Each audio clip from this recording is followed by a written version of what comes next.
اللہ کے رسول حضرت محمد مصطفیٰ صلی اللہ علیہ وآلہ وسلم بار بار امام حسین کو بلند کرتے تھے اور دنیا والوں کو یہ بتایا کرتے تھے کہ یہ حسین مجھ سے ہے اور میں حسین سے ہوں۔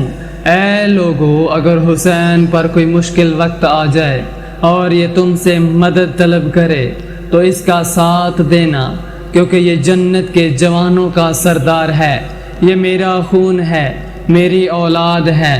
لیکن افسوس، ابھی رسول اللہ کی رحلت کو تھوڑا ہی وقت گزرا تھا کہ کربلا کے میدان میں ایک طرف 2 لاکھ کا لشکر کھڑا تھا اور دوسری طرف وہ حسین تھے جنہیں اللہ کے رسول اپنے کندھوں پر سوار کرتے تھے۔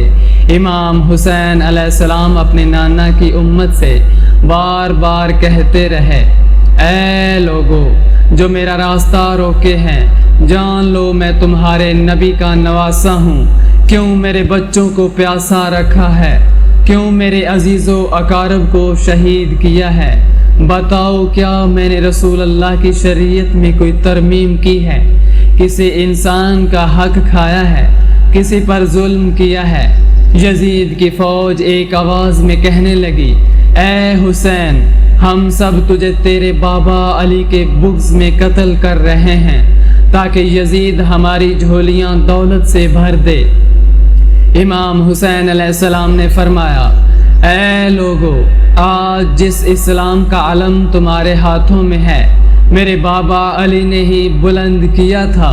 مت بھولو، خندق میں اگر علی نہ ہوتے تو اسلام فتح نہ پاتا۔ وہ علی جس نے تبلیغ کی، حق کو بلند کیا، رسول اللہ کی حفاظت کی، آج تم اس حق کے وارث کو قتل کرنے جا رہے ہو تاکہ کہیں تمہاری فوج بغاوت نہ کر دے۔ کیا دیکھ رہے ہو؟ حملہ کرو۔ جب رسول اللہ کے نواسے پر حملہ کیا گیا تو امام حسین علیہ السلام نے اللہ کا نام لیا اور ذوالفقار کو نیام سے نکالا۔ تاریخ گواہ ہے کہ ایک طرف لاکھوں کا لشکر اور دوسری طرف 3 دن کا بھوکا پیاسا حسین ابن علی۔ اس طرح کی جنگ آج تک نہ دیکھی گئی کہ ایک تنہا انسان لاکھوں کے مجمع کو پسپا کر رہا تھا۔ فوجی اشقیاء واپس پلٹ کر بھاگنے لگی۔ امام حسین علیہ السلام یزید سے مخاطب ہو کر فرماتے ہیں، آؤ 3 دن کی بھوکے کی جنگ دیکھو، 3 دن کی پیاس کی جنگ دیکھو، رسول کے اس نواسے کی جنگ دیکھو جس کا جوان بھائی مارا گیا، جس کے جوان بیٹے کو آنکھوں کے سامنے قتل کیا گیا، جس نے اپنے ہی ہاتھوں سے اپنے بچے کی قبر بنائی۔ امام حسین شیر کی طرح لڑ رہے تھے، حسین تیرا رب تجھ سے راضی ہوا۔ صدا آئی، آواز آئی غیب سے، اے حسین تیرا رب تجھ سے راضی ہوا۔ اسے صدا سنائی دی۔ امام حسین علیہ السلام نے اپنے زخموں کو تھام لیا۔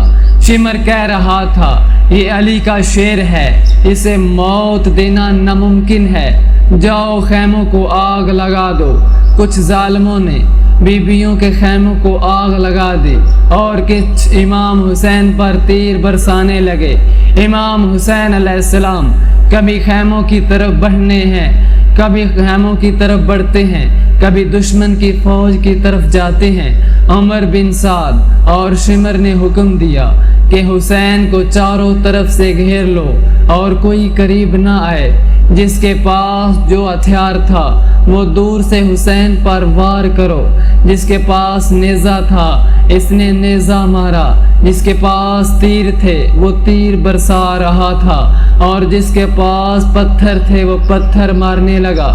تاریخ گواہ ہے کہ کربلا کی زمین پر مٹی اٹھا اٹھا کر امام حسین کے جسم پر ڈالتے تھے۔ ماں حسین کی طرف دیکھتی تھی۔ امام حسین کے جسم پر ہزاروں زخم لگے تھے۔ آپ کے جسم مبارک پر تیر اور برچھیوں کی کثرت تھی کہ جسم نظر نہ آتا تھا۔ جب نواسہ رسول زمین پر گرے، فوج یزید خوشی سے جھومنے لگی۔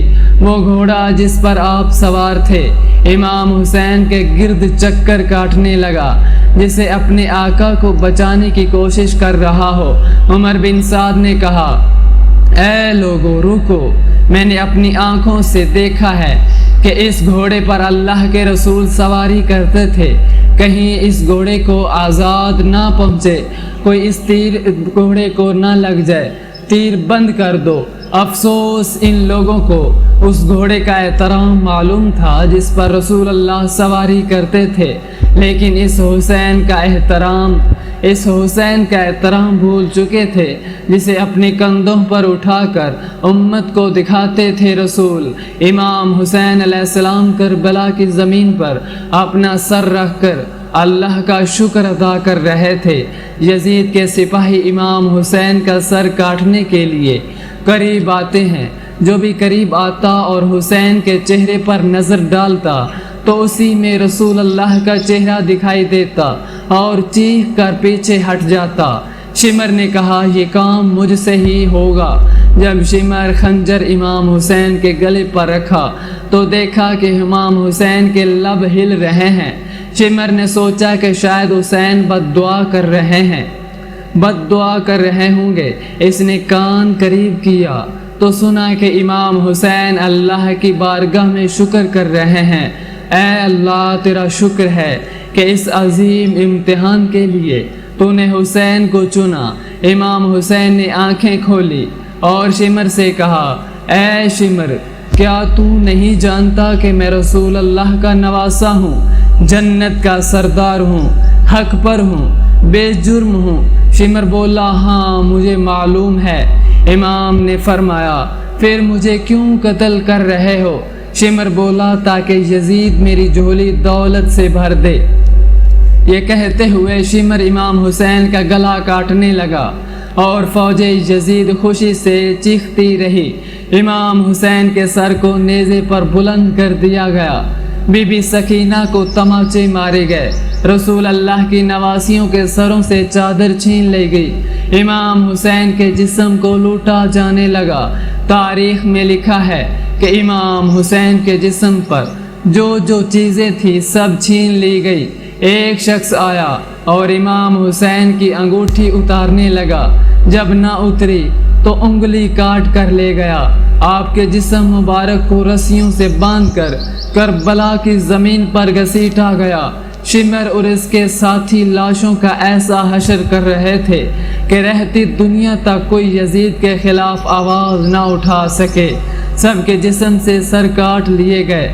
قبائل آتے اور اپنے شہیدوں کی لاشوں کی حفاظت کرنے لگے۔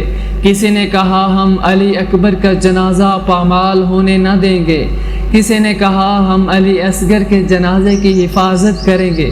سب شہیدوں کی لاشیں اٹھا لی گئی، مگر نواسہ رسول کی لاش اکیلی کربلا کی زمین پر پڑی رہی۔ مغرب کے گھوڑے مشرق کی طرف دوڑتے رہے اور امام حسین کا جسم پامال ہوتا رہا۔ امام جعفر صادق علیہ السلام فرماتے ہیں، میرا سلام ہو میرے اس غریب دادا حسین پر، جس کی لاش کو اس طرح پامال کیا گیا کہ ان کی دائیں پسلیاں بائیں طرف اور بائیں پسلیاں دائیں طرف چلی گئی، ان کا سینہ اور پشت ایک ہو گئی۔ سلام ہو اس بے وطن دادا حسین پر، جن کے جسم مبارک کے ٹکڑے کربلا کی زمین پر بکھیر دیے گئے۔